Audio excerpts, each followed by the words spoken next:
Is it worthy of the 695 badge? I'm gonna go a bit controversial here and say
in my opinion, for an Abarth to carry the 695 badge, it has to be something pretty special. That's just my own personal opinion, and that's what I believe in. Now, this specific car is the Yamaha XSR 695, which carries the 695 badge, but is it as special, and does it deserve to own that badge?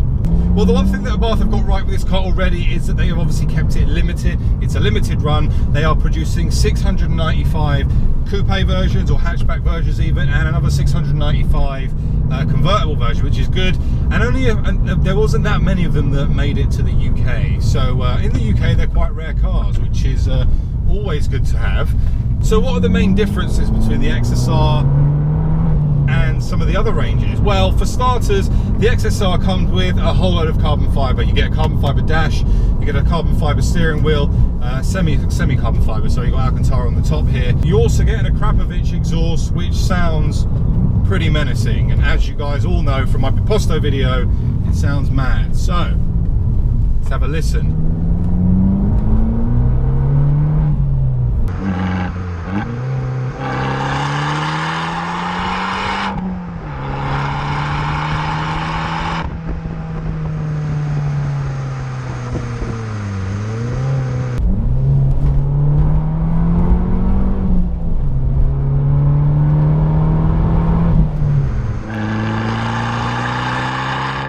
So it sounds the business, but I feel there's something missing from this car, and Abarth have been very clever. Abarth have been very, very clever with this car, because this car out the box, it's still a 1.4 turbocharged engine, T-Jet of course, but it produces 165 brake horsepower and 170 foot-pounds of torque, which obviously puts this below the 180 comp. But you have the option to go for a performance pack up here, the Elaborazione pack, which will push this up to 180. It'll put it on par with the 595 comp. You don't get Brembo brakes, or you don't get Brembo calipers on this car as standard, which I think is a little bit disappointing, based on the fact that this is, you know, it's a 695, and I would have expected that from this car. But visually, it is very, very, very stunning. I love the fact that it's a circuit grey with the, of course, red Abarth stripes, which looks really, really nice. You get yourself carbon fibre wing mirrors on this car. You get a nice 7-inch touchscreen display with the new Uconnect, which I believe you can do Apple CarPlay on it, which is brilliant. Now, another thing I don't get is the seatbelt seats. You guys probably would have noticed is on this car I don't have seatbelts. A lot of people have kind of gone on the basis that this car was, you know, it started its life as a Turismo, and then Yamaha and Abarth collaborated to give it a bit more beans and create the XSR. And I can see why. Personally, I've not really ever driven a Turismo, so this is the first time I'm really sitting in any seats other than seatbelts on the 500 range. I didn't notice it much at Silverstone, but now I'm really starting to notice the comfort factor on the public road.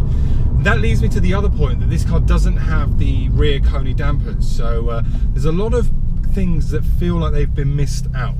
But whilst a few things might have been missed out, I think that this car is still a great car.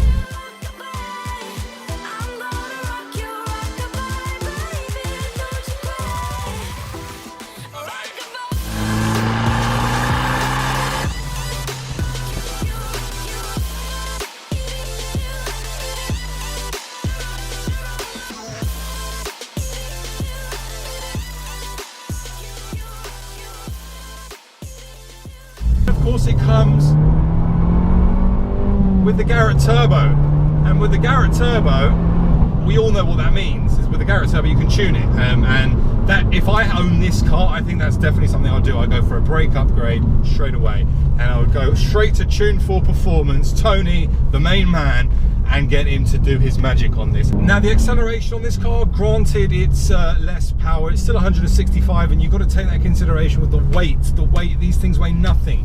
They weigh absolutely nothing. You know, curb weight of like 1,035 kilos is nothing. It's like a shoe with an engine in it.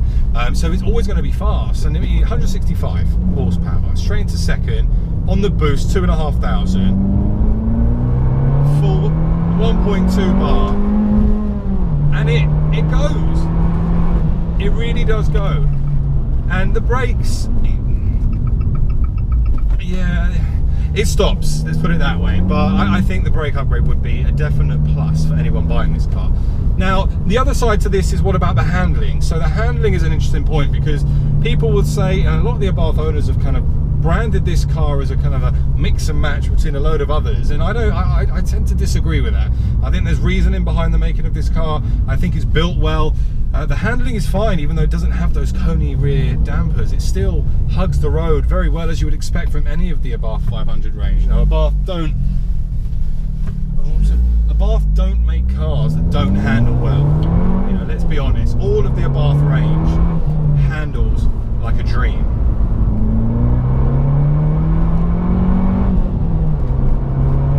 That noise. I mean, look, turns.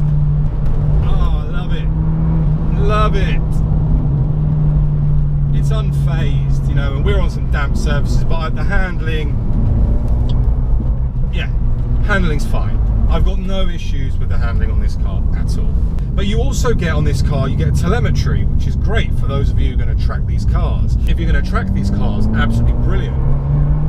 And then you can get back to the pits and show off to all of your friends the timings you've done, or track what corners you need to go faster around. And again, it's a little special upgrade that Abarth have put in this car that you don't get on any of the other ranges. But what's my verdict?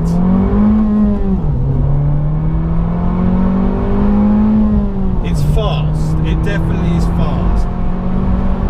It sounds incredible. It looks the business, as any 695 should. Is it worthy of the 695 badge?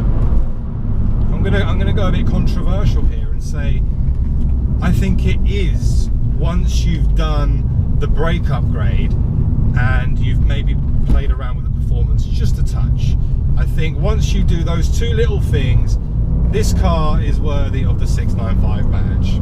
I'm going to do an Exploring the series to give you guys a full overview of the exterior, the interior, etc. I hope you've enjoyed the video and found it useful. If you haven't already, follow me over here on Instagram. I'd love to have you follow me there. I'll put some photos of the car up as well, which is awesome. And you get to see all of the pre-YouTube kind of stuff goes on there through Instagram stories and my photos, so make sure you do. And the final point, of course, is please subscribe. It will mean the world to me. If you haven't already, join the family. If you're new to the channel, we do cool stuff with cars, we live a journey, we have adventures, all the good stuff that you'd expect to find from an automotive lifestyle channel. So, my name has been Steph, you guys have been awesome, make me happy, hit subscribe, and of course I'm going to see you on the next one. Thank you, bye bye.